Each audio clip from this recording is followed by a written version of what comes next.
Are you a business owner looking for real advice and input? You're in the right place. From concept to launch to growth, funding, and beyond. Welcome to Startup Hustle with your hosts. One once sold a business for $150 million. The other, the author of $1 Million Bedroom. Here are your hosts of Startup Hustle, Matt DeCoursey and Matt Watson. 1, 2, 3, 4, 3, 2, 1.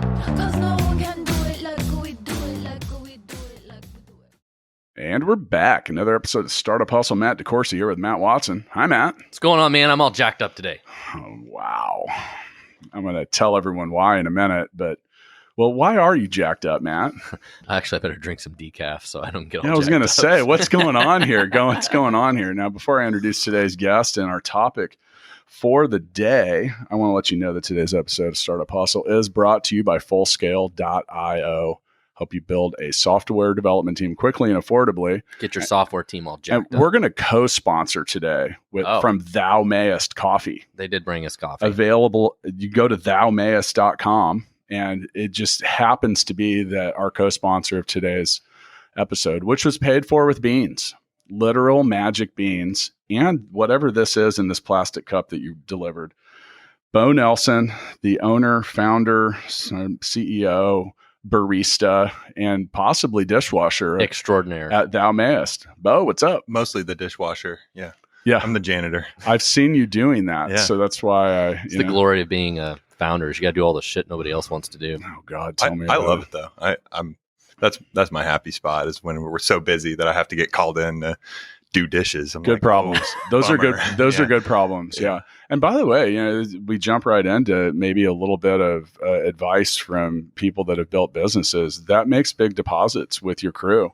Yeah. I mean, Like that's if the you're most super important- busy, do the shittiest job that is out there and let them do other stuff and show the people that you work with that you're not afraid to roll up your sleeves. Yeah. You do that all the time at Stackify, right, Matt? You're Yeah. like, let me answer the phones, reply to support tickets. I think it's really important for any leader of a company or organization to just be connected because you get perspective and you get, the perspective of those employees that you're commanding. You're telling them to do something. You don't really have a choice. I need you to do this ASAP, yesterday. And so trying to create that communication where it's like they are receptive to that and they're like, hey, I'm in this with so-and-so who's passing down these orders, but they're willing to do it as well. It just speaks volumes. And for me, it's more about, and for our organization in particular, it's more about leadership than anything else and teamwork. That's really what Teamwork makes the dream work. Yeah. So we're going to talk about coffee startups today. Is coffee the world's most popular drink? Did we establish that? Because welcome back, by the way. Just good to be back, man. I'm still alive. Yeah, that's good. That's good. After a crazy year. Yeah. So we did your prior episode was called Coffee Talk, and we talked all about coffee. I can't remember, was coffee a tree or a shrub? It depends on the varietal, is what I've come to. Interesting. Find out. Dude, Yeah. This guy knows like more about coffee than maybe anyone I've ever met. Yeah. So other than is drinking it the most consumed drink? Yeah. So it's the most consumed insecticide. Insecticide. Yeah. Caffeine is an insecticide for these plants to keep bugs away. Ah. Weird. And so, but we're addicted. Oh, to it. that's like where caffeine came from. That's why it developed. That's why it evolved. Interesting. Yeah, to keep the bugs off. But Because if the bugs ate the beans, then it it just deterred them. Yeah, Deterred them. I mean, there's all sorts of made different. the bugs feel freaked out or something. Probably. Yeah, probably just. Yeah. Think about that Crash. biologically. Like a very common plant literally created a deterrent Yeah. for something to keep it from eating it, but we love it. Yeah. Mhm. And ultimately, plants are that's my background, and that's kind of what I get really fired up about is just the natural world and plants and just kind of our relationship. And Well, most connecting to people them. don't realize like cashews are actually in a poisonous Yeah. little like envelope around them, little plant seed. Yeah. Also a weird thing. All right. Yeah. So, Anyway. why are you such a great subject matter expert when it comes to coffee startups? And I think that's because you own a whole lot of coffee shops. You want to Yeah. give us a little background? Yeah, this last year has been kind of wild. So last year, this time, we had one shop. We didn't have a shop in January. So come December 31st of 2018, we closed our original location that was down on the Crossroads. We closed that, and we didn't know if we were going to have another spot. We didn't even know if we wanted to get back into retail. We had a wholesale business and we had, a decent following from a branding standpoint, but that was about it. And I about lost my brain in the month of January of last year. I don't know what I'm going to do. What am I going? What am I doing? And we opened up, it's called Cafe Equinox. It's over in Shawnee. We opened that on February 16th in the middle of a blizzard in the sleepy suburb of Shawnee. And man, did people come out. I mean, there was lines for like 2 months straight. And when people say hockey stick growth, like on our graphs, it's like, that was so painful. I kept one employee from the old shop and he's now our GM. But man, he stuck with me through it. And it's just been the wildest ride. As soon as we opened that shop, it just was off to the races and everybody was like, oh, Thou Mayest is like not going away. And the brand, it literally just, it wants to live. And so it's kind of... You have more than one spot now. Dude, I have 4 with, a fifth on the way. So when you started that one, was it just you and him? Yeah. You thought you would run the coffee shop? Yeah, I was like, I'm going to get... Yeah, I was like, I'm just going to get... Next thing you know, you're like overwhelmed. Well, wait, but traffic. back up. Yeah. You had other locations. You had done this a couple different times or places, right? So we only had the one location in the Crossroads and that closed. So we had 0 locations in January. February, we opened Equinox in March. Yeah, the end of March, beginning of April, we acquired Key Coffee. They approached us about wanting to get out, or I don't know the right words for that, but they just wanted to go pursue some other things, and they've got their own projects they're working on now, and it's been a fantastic journey with those guys. But we did 4 shops in 5 months.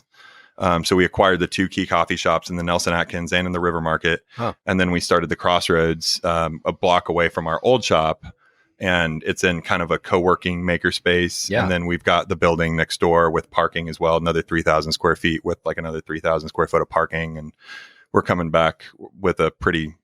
So why did you close the original Crossroads? And by the way, for those of you outside Kansas City, when we say Crossroads, which is a common term used on Startup Hustle, that's a trendy area near downtown Kansas City. Yeah. It's the arts district. So you just get a lot of creatives kind of slammed into one spot. But there was everything was going really well, and we just got to experience the dark side of business, kind of this backside, ownership, equity.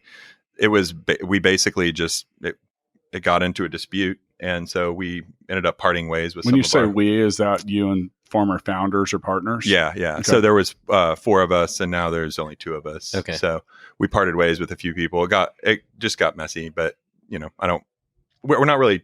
I'm not really interested in the past in that regard. I learned a lot. Yeah, sure. But looking towards the future is like, what can we learn from that, and how can we move forward? Because at the end of the day, it's like you kind of your choice of how you handle that negative experience in your life kind of determines what you're going to do in the future. Yeah, I mean, one of my last businesses had a lot of problems with business partners. I had to part ways with them, and it was part of the deal. Yeah, let's visit that briefly, and we don't have to get too explicit with it. Yeah. We're talking about coffee startups, so a lot of times when that occurs, people become partners, and they haven't really defined things that well, or in your case, Matt, and we've talked about this before, you guys didn't really set up a voting method, a decision-making method that was efficient. It required unanimous consent to do anything. But with five people. Yeah, which is not very good. And were they all managers?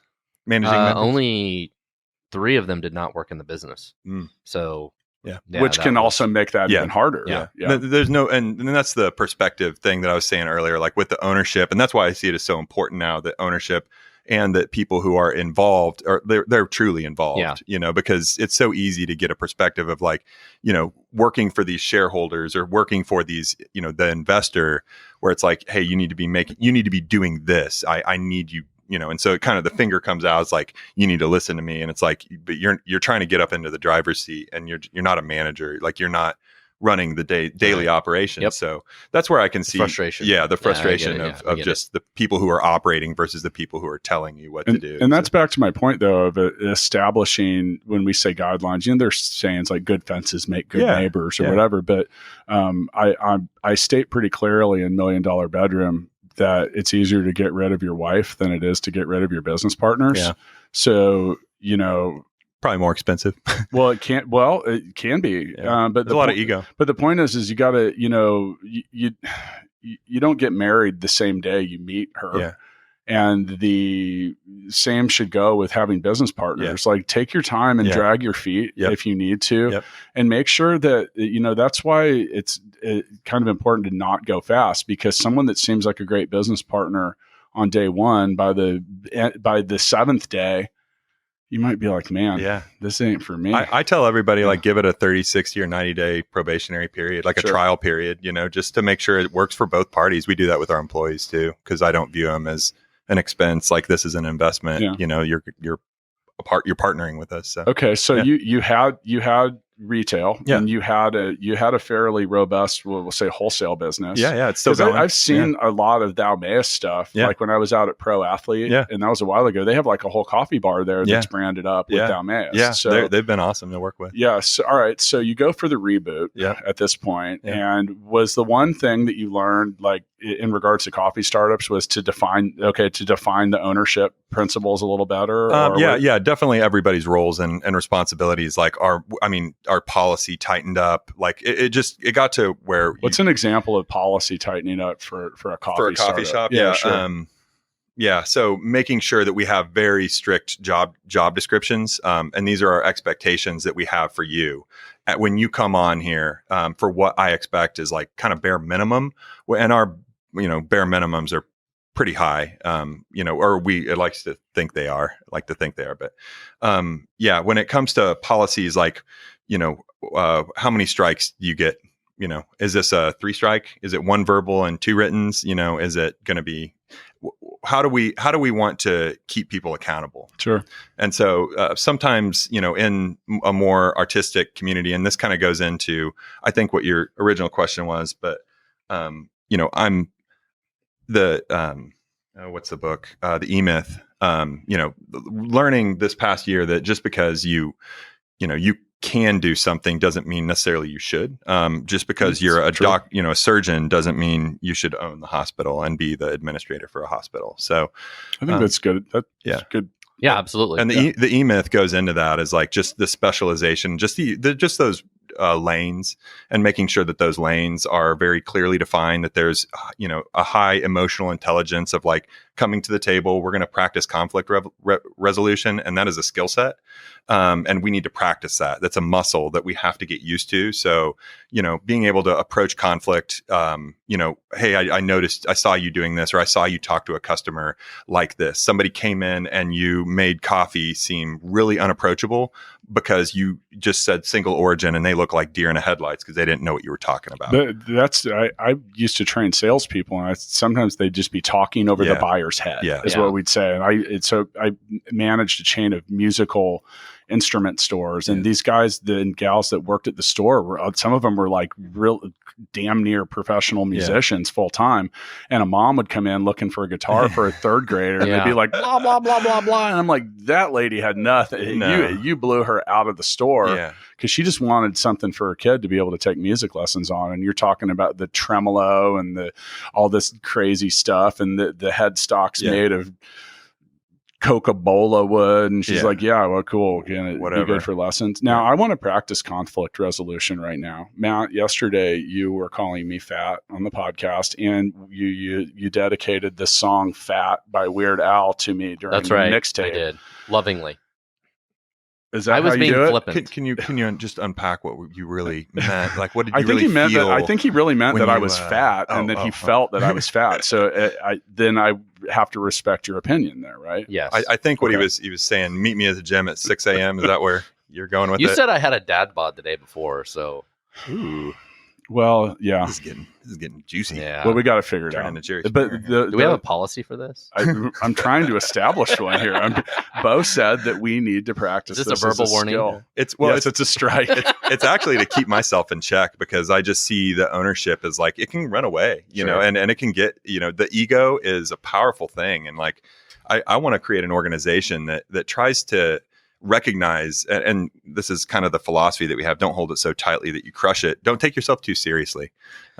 So let's get back talking to the coffee startups part of this. So you guys started out doing wholesale, B2B and online. So what got you started in that? Why did you decide, you know what, I can roast coffee beans better than anybody else and make better coffee than Oh yeah, we anybody didn't else? think that at all, and that's even we still don't believe that, and that's where it gets strange because I'm not a very good salesman when it comes to that. It's like, is it better? It's like, no, it's as good as coffee is coffee, is coffee. And there's a lot of people who are in my industry, and I can talk to them specifically and be like, yeah, we all know, this little 1 to 3% of us who are coffee professionals are like, yeah, we know coffee is more, and there's something more to it that inspires us about coffee. But to the general consumer and talking over their heads and being approachable, we need to make sure that we meet them where they're at. And so we need to use language that they're used to, not, burnt underside of an orange rind with some grass clippings, because nobody's tasted that. So when you start doing flavor call outs, like, is it coffee flavored, or am I getting jasmine, peach, and So, I mean, in another way of putting it is a little bit like wine. Like, look, there's cheap wine and then there's good wine. Yep. But the differences between like good wine and other good wine is sort of just like it's all good wine. Yeah. And there's a lot that goes into flavor profiling. Mm-hmm. And I mean, we're at the end of the day, it's like, where do you go to get a hamburger, and it's like, you have different, or get a meal in general. It's like, we're just chefs and everybody, all these different roasting companies, and they just have different styles. And so what do you feel like tonight? Do you feel like Italian, or do you feel like, French food? And it's like, these are two completely separate culinary disciplines with different philosophies, Right. with different everything. And like, well, I think what you're alluding to here is some people literally just like, can I just get a cup of coffee? yeah, That's me. Yeah, me too. It doesn't Yeah, need to be a pour over single origin. I don't want to wait whatever. 5 to I 7 don't care. minutes. Just Yeah. give me some coffee. Well, I was at Thou Mayest. I actually saw you. Yeah. Recently, I was in between after Global Entrepreneur Week, something, and I needed to kill some time before I went to another thing. I stopped at Thou Mayest, loved the shop. Yep. Bo walked by me as I was emailing him. I was like, it was fastest email that I've ever delivery and response I've ever seen. But yeah, I just went up to the counter and it's like, can I just get a black cup of coffee? And they were very straightforward. They were like, do you want this or this? And I just said, surprise me. And they're like, cool. The guy filled the cup up and I was done. And that's how I roll. I'm not like, I don't know. And by the way, I don't like the overly clever names of sizes. Can I get a fucking large? Yeah. Yeah. Just the big one, man. Right. But does venti mean 20? And like, I mean, No, Starbucks has messed this up pretty good. like, I mean, come on, give me the biggest one. They've created their own dictionary. And so that's part of the educational process of like, when people come in and they're like, do you have a 16-ounce cappuccino? And it's like, cappuccinos are only 6 ounces, but Starbucks ruined that because they're like, get this massive cappuccino. It's like, that's not a cappuccino. I just want the little tiny cup that I can put my pinky up. Pinky's up, man. Okay, so you're doing wholesale stuff, Yeah. And as we mentioned in the first episode, that was going kind of well. Yeah. So now you had retail and you went back to it. Why did you go back to it? Because retail's got a whole level of expense and bullshit that comes with it. 100%. So what made you want to go back there? It died in January. And then I didn't know if it was going to come back. The thing resurrected itself and it was like, I want to live. And I was like, okay, well, at this point, I'm just the janitor. I'm just the manager. Like I'm just working. This thing is we've reached, that dream spot where it's like the brand actually has a voice. It went from being, oh, it's your kid, it's your child. And all of a sudden it's like, no, this is like kind of a moody teenager at this point. Most businesses are. Right. Yeah. And they take on a life on their own. They do. Yeah. And that's kind of where we're at. And it's I think a moody teenager is a good example though. Cause like some days with business, you just don't know what you're going to get. No. And that's sometimes it yells and says, I hate you. Yeah. And then sometimes it's like, I love you. Can I have more money? Especially in the software world where you walk into work some days and the shit just doesn't even work. Right. I got to be honest on and you mentioned that there's some days where I just wish that I could just make coffee for people. I do too. I bet. Okay. So now still in the theme of a coffee startup and we're talking coffee or cafes in general, I would imagine that there's about 10 million things that can trip you up with starting a retail location. Yeah. Because here's the thing, man, I've seen a lot of them come and go. Yeah. And then also you're competing with McDonald's in many ways with Starbucks. Yep. Yeah. And a lot of people who are in the craft, I'm doing big air quotes, the craft industry don't view Casey's General Store as being competition, but I'm like, I would think they are. They're getting their caffeine from somewhere. And so when they get their caffeine, they're like, I can't have any more. How many cups of coffee do you actually drink? I mean, sure, there's Quick Trip, there's every gas station, 1,000. And they're very convenient and they're very affordable. A lot of competition. To answer your question earlier, coffee is the second highest traded commodity behind crude oil in the world. So, is it the most consumed beverage? It's probably, besides water, which is, makes up 90% of the cup anyway, that's, yeah. I mean, culturally, coffee is probably the most universal thing around the world that people consume. It's not like there's a certain religion. Oh, it's well, actually, I guess there are certain religions that don't drink coffee or caffeine. Yeah. But culturally around the world, it's one of the most universal things. Yeah, it's coffee. pretty wild. And then there's other things that are ancillary with it, like you have the coffee invite and different stuff that. Well, like in Germany, they have cake and coffee. I guess that's and fika. That's every Saturday afternoon they have cake and coffee. We'll come over. That's a thing, I guess. If you say cake, I'm going to say. Saturday afternoon, why don't you come over? We'll have cake and coffee. I might take you up on that, Matt. Sure. Thank you for the invite. I'll be in Las Vegas. Maybe we. Well, all right. That's good to know. That's good to know because I know where your house is. So if you see your next week at my wedding, if your nanny cams show me in your house drinking coffee and eating cake in 10 days. Oh man, that's awesome. Yeah. Congrats. Yeah. Okay, so now what goes into picking a location? How do you find a winner and what's a winner and what's a loser? Yeah, that is a touchy feely one. For me it's a combination. So it has to definitely it's like buying a home. And that's the closest thing I can get to it. Maybe, if I don't even know what to explain it to, because when you walk in, all of a sudden, like something inside of you you feel it. Yeah. Like at least I do. And this is for me, like, why did we go into that location at, in 2014 into that original location? It's like I walked in and I just was electric. I was on fire. And I was like, I saw the entire shop and I saw the people in it. It's a weird thing to explain to people because you're like, are you tripping? It's like, yeah, I guess, but I don't know what induced that because I just walked in. I felt that as an entrepreneur when I've done different things. Like I can look back in my own memory and I can like literally like almost put myself back in that situation and say, I saw what I thought could or would happen. Yeah. And you feel a different level of excitement and comfort. Yeah. And maybe clarity. Yeah. I mean, we've talked about that a lot, man. I mean, you've there's a certain piece that as well, right? Yeah. Sometimes you have that vision of like what you can create here. Yeah. You feel a lot more you see the with masterpiece. it. Yeah. And I think the analogy to shopping for a home is a good example. Mm-hmm. I mean, because we've walked in hundreds, right? It feels like a home. And all of a sudden you're like, oh, okay. I can see this. I can envision myself. And so there's a lot of that's going on in your third eye, kind of that, Now, Bo, with that though, I've walked into houses that I probably couldn't afford. And I'm like, yeah, I could see myself living here. So, but that doesn't mean that would have been the right place to buy. No. And that goes along with some of the, just who you are and the culture that you're creating, not just you as a person, but you and your organization, because the organization is a reflection of you. So I don't know. I try to stay flexible with how I view it, but it really is cosmic serendipity because you're hitting a moving target the entire time.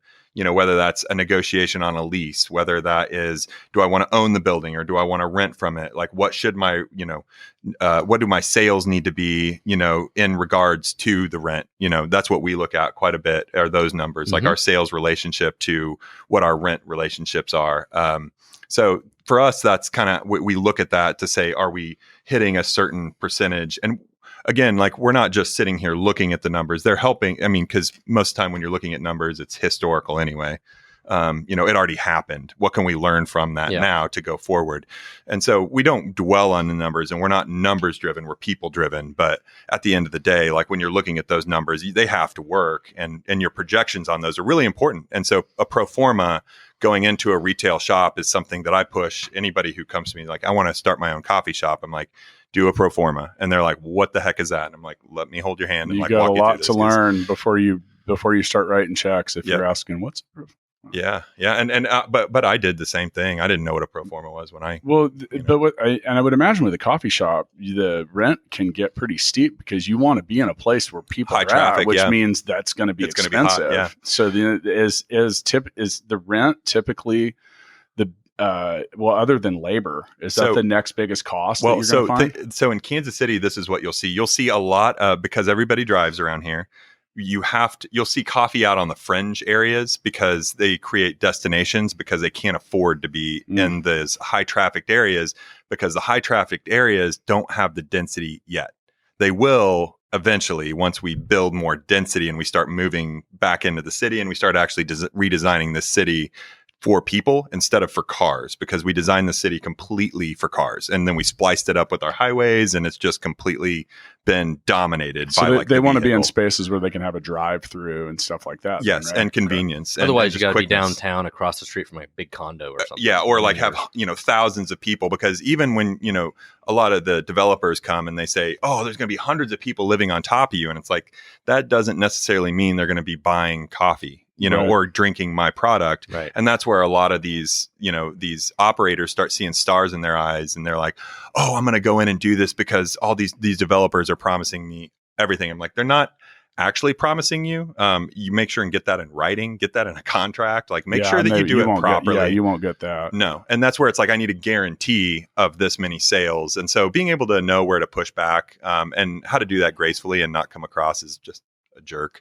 So, okay. So now we found a spot. We're like, here we are. Yep. And Matt and I, we have been looking. Yeah. We're across the street from the co-working space. We're really excited. Yeah. Which we think is going to drive business, but we're not sure. Yeah. So, what are we going to be looking at next? Is it a build out? Is it the equipment? Yeah. And you've told me that last time I saw you, you were like, this machine costs $15,000. I'm Yeah. like, what? I Yeah. got a coffee pot over here. It's like Yeah. $80. Yeah. So and this is like depending on the brand and depending on how seriously they take coffee, because coffee is looked at as an amenity a lot of times. And so it's like, well, I don't need to spend that much. There's like automatic espresso machines that can do this for, half the price, and we don't have to hire anybody. I'm like, well, it just depends on what you're going for, because the more, I don't want to take things through. I don't want to take myself too seriously, but I'm very serious about my equipment, because that is going to determine the quality that is able to. That's how you differentiate yourself. Yeah. And so when we differentiate, like, yes, it's partly it's equipment,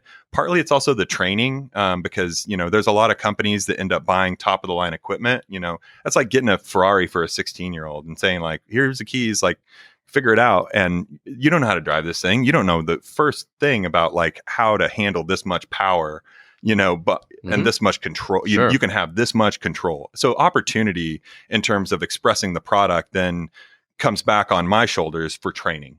Because now I've given you the right equipment, I've given you the right tools. Now what's going to help differentiate us is training, approach, salesmanship, which is it's hardly talked about in coffee, just because it's looked at as like this young hipster thing that they're going to talk over my head and be pretentious and stick their pinky up and, sip very loudly, and talk about these nuanced flavor notes. And it seems like a club, like an exclusive club. And yeah. Thank you. You could be in the industry. Yeah. I think you need a coffee And shop. by the way, that wasn't even one of our awesome sound effects. No. That was real. You should maybe go to Hollywood. Be like, you remember the Police Academy movies? Yeah. The guy that made all the sounds. Yeah. That's what Bo's digging into a bag So here. And this is like a coffee. This is an official coffee tasting spoon. What the hell? I know, for coffee. This is Coffee Roasters use these deep ladled. They're called cupping spoons. And so we do these things called cuppings about on the size of this table. It's just covered with, I'm doing one on Friday. It's like you go around and so when you go to slurp. Will you hold you that up slurp. for the camera? Yeah. You can check it out on the Just Startup Hustle YouTube channel. It's just a deep ladled. And so wait a minute. Let me, so that is, if you're it's similar to wine tasting. Yeah, you'll see guys. That's what that's you'll for. see guys walking around God. in their pockets just to show it off, and like it's And one you of the. spit it out, or do you swallow You it? can't, and that's the question. That is the question. I'm not even going to touch that. I mean, that would be a lot of. So there's guys that do have spittoons, because you do get over caffeine. You get like I mean, especially if you're trying a bunch of espresso. or whatever. espresso fatigue is like a for real thing, Yeah. and like if you don't eat, you just go Struggle off is in You gotta real. spit that man. shit out. yeah. Right. Yeah. So if it's early enough in the morning and we're doing quality control, I've done wine tasting before and spit it out. Yeah. Yeah. And that everybody's like, oh no, it's coffee. And it's like when you taste this much, and you can't physically. So do you have to taste one coffee and then like do you consume something else to reset your flavor palette? Yeah, usually we have like mineral water. That's why you'll see like Okay. sparkling water being served with coffee, is because that it's a palate cleanser. You have to you eat know. some ginger or something. Yeah, it's debatable. Why are but- you looking at me all I'm weird? just in awe at what's occurring here on the podcast and the talking about depth sampling of coffee. culture that I'm learning new things. First Yeah. off, cosmic serendipity. Yeah, that's a thing. Cupping spoons. Yeah. Yeah. You want to do a cupping? I don't know, man. You know, people look at me like, what, Probably what not are you right doing? after you guys are talking about spitting or swallowing. So I'm gonna keep that off to the side. All right. So the retail space. This is one thing Yeah. when people want to start a business, you mentioned like, hey, you need to make a pro forma. People just don't plan stuff out. Like you don't understand how expensive this stuff gets in a hurry. Yeah, and that's why And- you'll see the turnover rate is Yeah. pretty insane, especially in coffee world, because everybody's like, oh, it's addictive. It's it's a drug, and they'll look at the trends. They'll look at the way the coffee world is heading, and it's like, man, it is going one direction right now, and it is up, and especially as like younger palates get exposed to specialty coffee. It's kind of like craft beer. Anything, once you taste it, it becomes more acceptable. You know, the beer industry used to not, frown upon putting craft beer in the cans, right? And coffee's following just the same exact path that craft beer went on about 5 to 10 years ago. So coffee's a little bit behind in that regard. You'll start seeing coffees coming in cans, Why is coffee growing so much? Because to me, it seems like such a thing that people have always just drank. Yeah. So why is it? Yeah, I'm going curious. up? That's a great question. Like, where was the room to grow? Yeah. Yeah. And Wasn't it's, already saturated kind of thing. yeah. It's just in the nuance and the depth and just the new standards that are being set. Kind of the new norms of like when you have specialty coffee, which is there's different grades of coffee. So there's specialty is the highest grade, and there's actually an A and B for specialty. But then there's premium grade, which is going to be Like when I was younger, my dad and my grandpa and stuff drank Folgers. Right. Or like the instant. Yeah. Yeah. And then That's when I commodity. drank that shit was nasty. Yeah. It is. Now and I it think the still is. Folgers you buy today is different than that. Uh, And you're right about instant. So I Yeah. never in my life was exposed to instant coffee until I went to the Philippines, Yep. and it's almost all that's all they instant. drink. Yeah. That shit is. I Gross. did. Yeah. Well, our office in Cebu actually has a coffee shop at the On the there first at floor. the first floor, Yeah. and I love that Yeah. because you're right. You're like, hey, can I get a cup of coffee? And they bring you this little. Even on an They airplane, bring like you you a fly tube. on they bring you a little Philippine tube Airlines. of like powder. I'm like, this isn't coffee. Philippine Airlines Yeah. uses instant coffee. There is, like I said, it's such a big industry. There is so much bad coffee out there. Every Oh, single yeah. office building, every single house, nearly every single house of some sort has Yeah. some form of coffee maker, whether it's a French press or a Sure. Nespresso Yeah. or whatever it is. Like there's just so much of it out there, and so it gives a lot of space for. So where is the opportunity within the industry? It's in the specialization of like making it easier for people to get the nuance and the notes, and so we do the hard work so that people can enjoy it and be like, dang, I didn't have to put any cream or Well, sugar and it's in just that, over the you know? last, say, maybe 10 years, you have like Keurig machines and Yeah. all that stuff have kind of changed the industry a lot too. But even since we started retail in 2014, I mean, it's funny because my family they just used to give me a hard time because they were like, you are so nerdy. You are so pretentious about your coffee tastes. And You do have a cupping spoon. I do have a cupping spoon. I can forget. I can understand that. If now Watson, if you had a cupping spoon, I'd be like, dude, Come on. Yeah.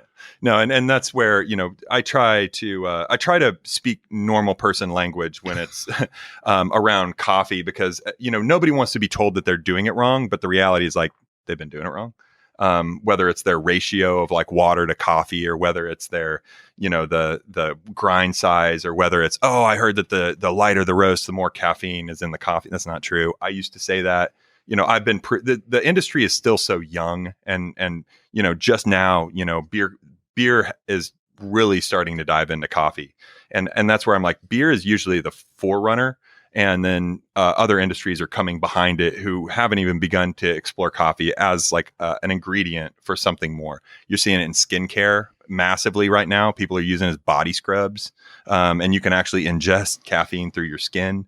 And I'm in. yeah, right. It helps But- exfoliate and keep you young. And So little known fact. So I'm adopted. And that means that I don't have a genetic history the same way that some people do. So when my wife and I wanted to have kids, I took one of those genetic tests.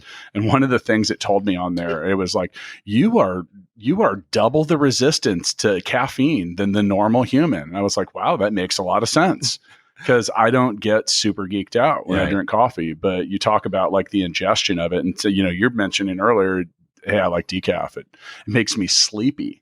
Coffee makes me tired. And well, caffeine makes me tired. The crash can for sure. But you're saying the whole experience of it? I mean, I can have like 1 cup in the morning caffeinated, but I think if I have much more than that, I don't know if it's either I'm dehydrated or if it's the caffeine or which, but then I get tired and then I drink another cup and then it's like a downward spiral. Yeah. I can see that. There's some crashes that can happen on coffee that we see in what you just mentioned, though. Like that's the same thing for people that have ADD that take amphetamines, like Adderall, like me. Yeah. And that I can literally, sometimes it makes me sleepy because it calms. It's like a weird calming effect for certain things. Oh yeah. And I could drink a cup of coffee and take a nap. Yeah, I could too. Yeah. But I'll still drink like 1,000 of them a day. And so we are seeing like increasingly, sensitivities to caffeine, but also people who are increasingly resilient. Like I can drink, an entire pot, and I'm like, that might not be good for your stomach. So people are.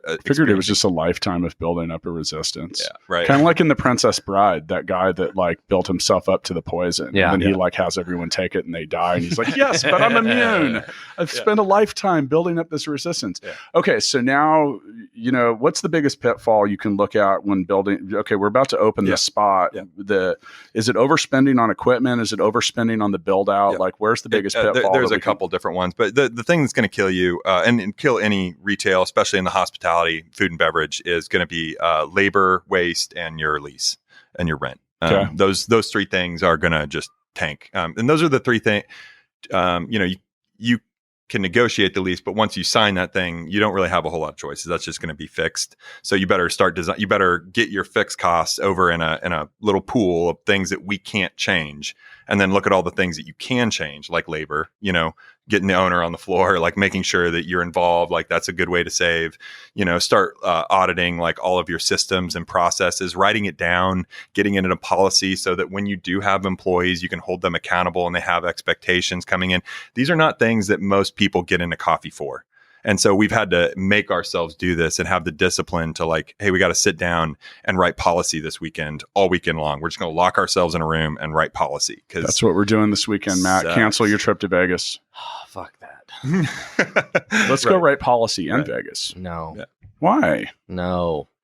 That would be kind of fun. Come on, everyone likes writing policy, right? Isn't that a great time? No. We've just seen it save so much time and money, on the backside once we get those expectations to our employees, because then they're like, oh, I get it now. And like, here's your talking points. Here's how we, communicate the brand to, somebody who is selling beverages to people. It's like, why all that stuff is important. I just hate everything about it. I know. It's not why you got into Hater. business, right? Yeah. And that's the thing. No, I agree with you. Like when it comes to business, that I get really excited for opening one or potentially like exiting or leaving one. Like it's the middle part where you're like, oh, this is just like yesterday. Grind. Yeah. And I'm going to write policy because I tried to get everyone to follow instructions and they clearly did not want to. Yeah. So now we're going to have to do things different. And then you do things different and everyone's mad. And then half of them quit and you're trying to retain people. And you're like, fuck, I just wanted to make some coffee. We've spent half of our year, probably the last, 6 to 8 months of last year, just with personnel issues. Like when we acquired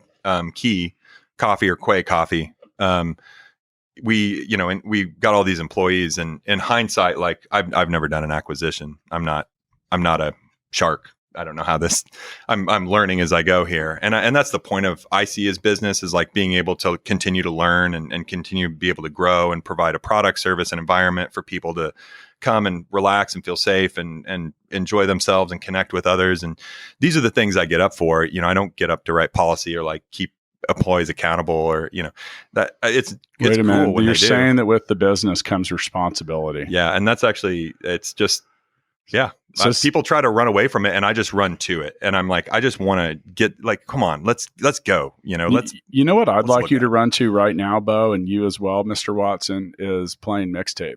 Yes. Because Bo I'm didn't down. get to play mixtape No, we last time didn't. because it was just he and I. So you can go to mixtapethegame.com or download Mixtape the app. Available now. Who came up with this again? Our chief marketing officer and the creator of Mixtape. Yeah. Yeah. Joel. Joel Yeah. Johnson. This was like running around in our shop for, Good. yeah. We need to get you some more of them. Yeah. So I pulled a card from the Mixtape deck. I'm going to read a scenario. We're going to name a song that seems to apply. There's no wrong answer unless you're Watson. Sometimes are like Fat by Weird Al Yankovic. Oh, right. Did not go over very well. Requires Gotcha. conflict resolution. Yeah. You cannot vote for yourself. It's Friday. You just found $100 bill. I'm going with It's All About the Benjamins, baby. Puff Daddy. Guess I'm going to go with Friday Night by Katy Perry. Are you willing to sing it? It's no. I'm the one that keeps coming back to me is What It Costs to Be the Boss by James Brown. And the reason why is because you find $100 as an, at least as in my position, it's more like, hey, first of all, did somebody drop this? And then second of all, like, can I give this to my employees as like, just as a boost for tip money or something? If you're an entrepreneur and you find $100 bill, there's a likely chance that 101 of it needs to go out towards something else. Yeah.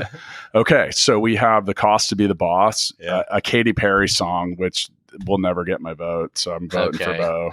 Plus, we're talking about James Brown here, Mr. Dynamite. All right, I'll vote for our guest. You today. can I? You know what? Your passion for that vote is overwhelming me Contagious. right now. So, contagious. first off, Bo, you can grab the golden money gun and just fire that thing wherever you see fit. You man. didn't get to do this last time, but this is something you need. Just pull the trigger, man. Dude, this is That- where it is at. How many? That's awesome. I need to. He's like, how much money is in here? We don't know, actually. Do we even know how much money is in the money gun? No. If, So- if you want to see the video of, Maybe some branded of ones, Bo I firing the golden supreme money gun Dang. at Startup Hustle Podcast So- on the gram. When I'm on the plane to Vegas, would that be a good time to just fire the money gun on the plane? Okay. And just like make But it wait a minute. rain on the Let's plane?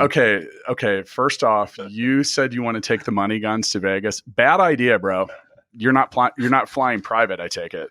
No. Don't take gun-shaped objects on anything Through TSA. involving a plane. Don't carry them on. Don't pack them. Don't Don't even do mention any it. of that. You're They'll gonna catch you on. Yeah. not good. You're gonna end up on a watch list, bro. Okay, let's pretend I get through security. So would that be an opportune time? To fire the. Yeah. All right, I'm gonna give you some advice. I want you to go to the bank today. I want you to get a shitload of ones. Okay. Okay, and so you can just basically just be firing it Make the it whole rain, yeah. time.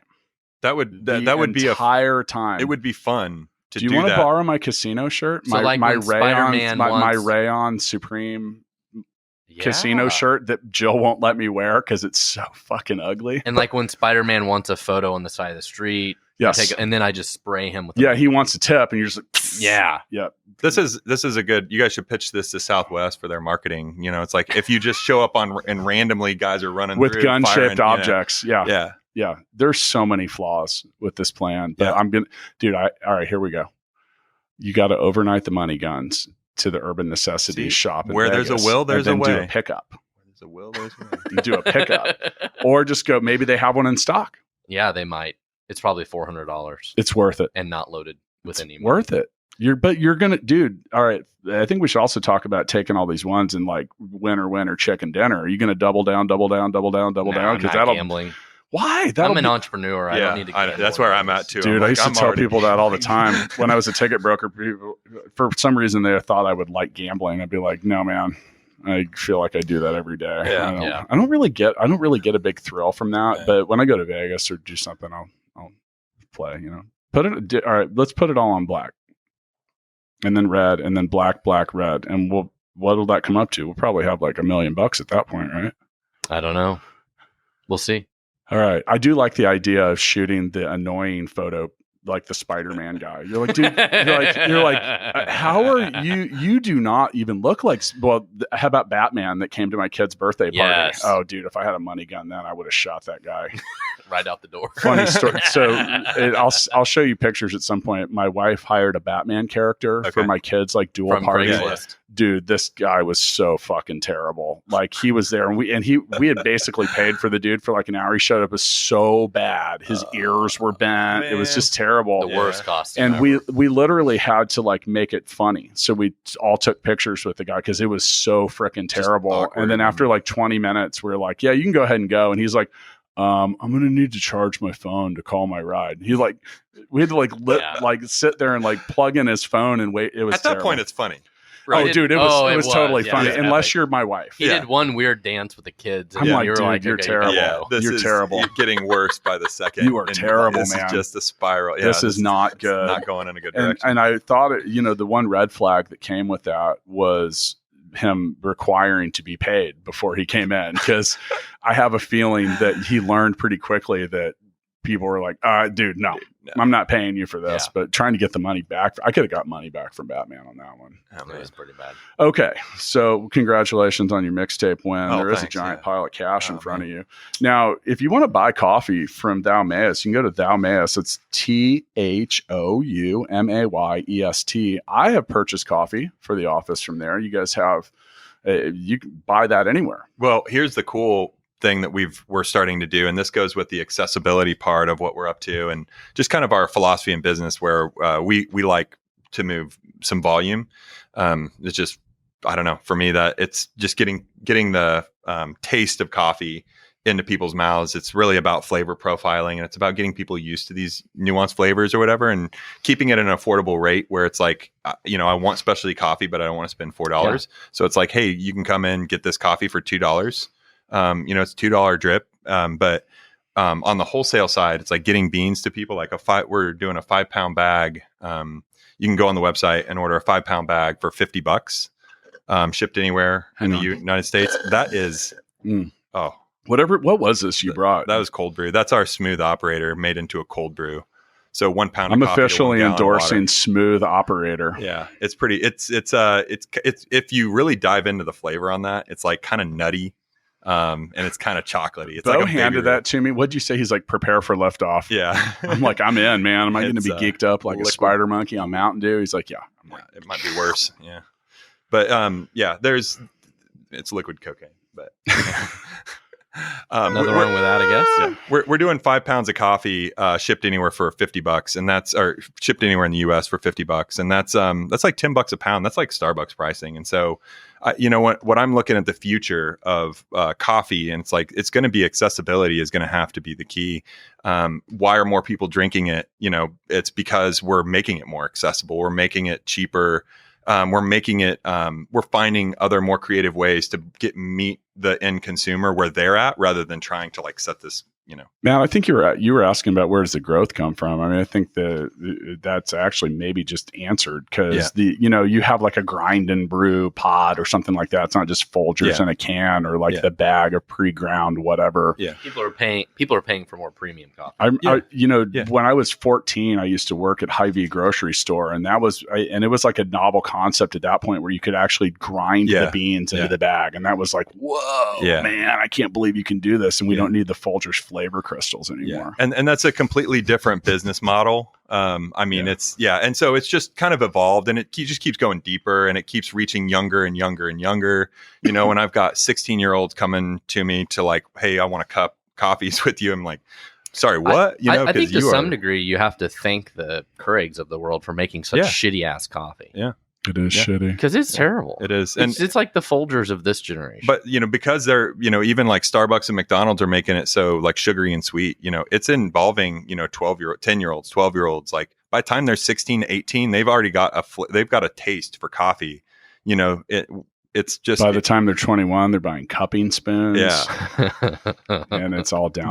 They're getting involved with the roasting process by then. And that's kind of usually you start to be a barista, and then you're like, well, I want to see how this is produced. So it's like, I want to learn how to be a chef now. And it's like, come back here to the back, and we've got fire in a big drum, and you dump these like little hard beans into there. They turn around, they start smelling like cooked brownies.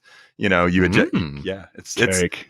It's pretty exciting Cake. to watch these beans crack and pop, and it's a physical reaction. It's a very chemical, physical reaction that happens to these beans. They go through hell. I think we need to do a road trip where we'll make a video of Yeah. Matt Watson being learning how to be a barista. We'll get you doing latte art, man. I feel like And I can jump over things. True. I need to show you that video, Bo. Oh. I bet if you drank some non-decaf, if you drank what I just drank, there would have been no doubt that you would have cleared the Jenga blocks. We would have actually had to, when we make the video, and you can find that on the Startup Hustle Instagram, we would have had to do that like Steve Austin, $6 Million Man jumping sound. Like, boing, boing, boing. All right. So, Bo, thanks again for coming in. Thanks for bringing us coffee. Yeah. Always appreciate that. And thanks for bringing me the Smooth Operator. Cue it Oh, up. jeez. That was great. That was spot Is on. that the, Yeah, is that okay. the I have exit the music? voice of an angel. It's pretty well known at this point. So we end episodes of Startup Hustle now with what we lovingly call the Founders Freestyle. Ooh. And you're in the leadoff spot, buddy. And I think pursuant to today's episode, if you could maybe drop some advice on anyone that has the idea of a coffee startup, and I think it would probably be best if you didn't just answer by saying don't.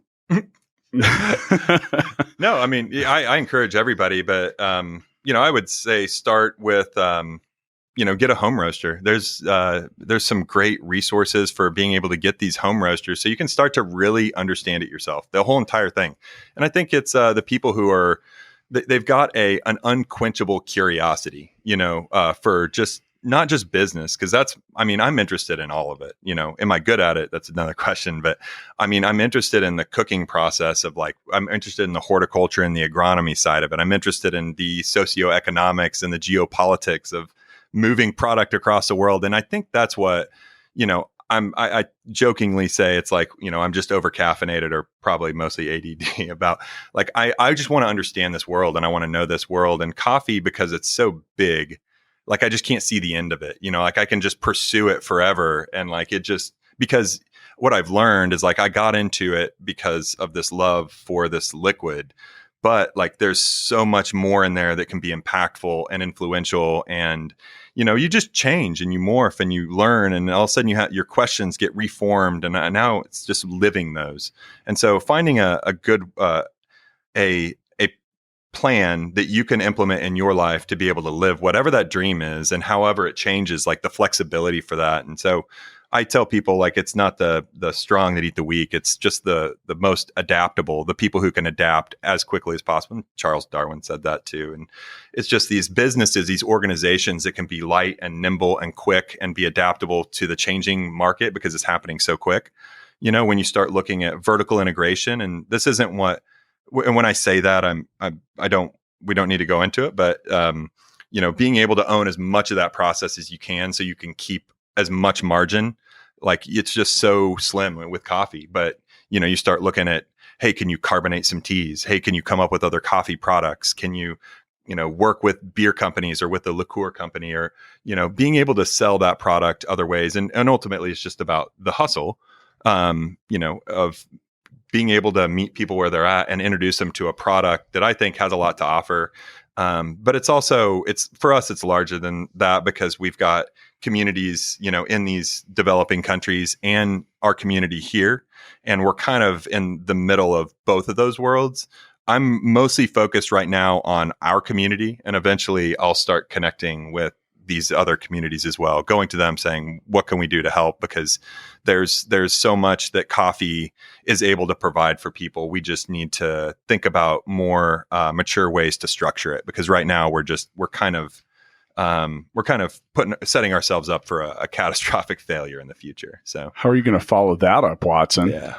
I think, Thou Mayest is an example of somebody who's created a great business in a very highly competitive space, Yeah. right? And so I think in some sense, I would have called somebody crazy for wanting to go compete with Starbucks and McDonald's and every gas station. Even all that just the stuff, local making companies coffee. too. Yeah. I mean, it's seems like a daunting task, but you guys have done it. You figured out how to create a brand and a following. And I think it speaks volume that you open a new store and you've got, huge activity right away with fan base that loves your product, right? Yeah. And I think that's the really the key to any kind of startup is you got to find what your niche is and find your raving fans and just double down on serving them the right way. And you're not going to create the perfect product for everybody, right? You got to figure out what your niche is, and you guys have figured that out. And kudos to you guys. So yeah, I mean, job. The biggest part is like just get dirty doing the work. Right. Get down there and get that customer empathy. What do my raving fans? What do they need? Like, I'm here for you guys first and foremost. Like, You how ask can I help yourself you, that every day about Startup Hustle, right? yeah, What do your fans need? yeah. So as I close out this episode, and thanks for coming in, Bo. I appreciate it. Always interesting what happens when we put a bunch of people with ADD together on the podcast. We go all over the sometimes place. talk about trees, shrubs, agronomy. I think we stuff. abandoned the shop startup. Well, no, Swallow. we touched a lot of it, but I think the biggest takeaway here is, and this isn't just necessarily related to coffee. If you're going to start a business, do it around something you're passionate about. Yeah, and that makes makes it bearable. Well, that's my point. Is it gets you through the times when you're like, anytime I talk to someone that wants to start a new business, I'm trying to measure what their passion is for it. And I'm like, are you truly passionate about this? And if they don't feel like they're passionate, they're going to quit. Yeah.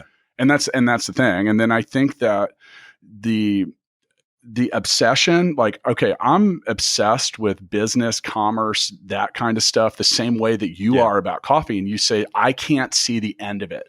And I'm the same way. Like, it doesn't matter if it's watching a documentary about Ford or something else, and the Imagineering story by Disney is like so inspiring. It just goes on and on and on. And if you can find a way to make a living around things that you're passionate about on many days, you're going to just, it's like I always say, I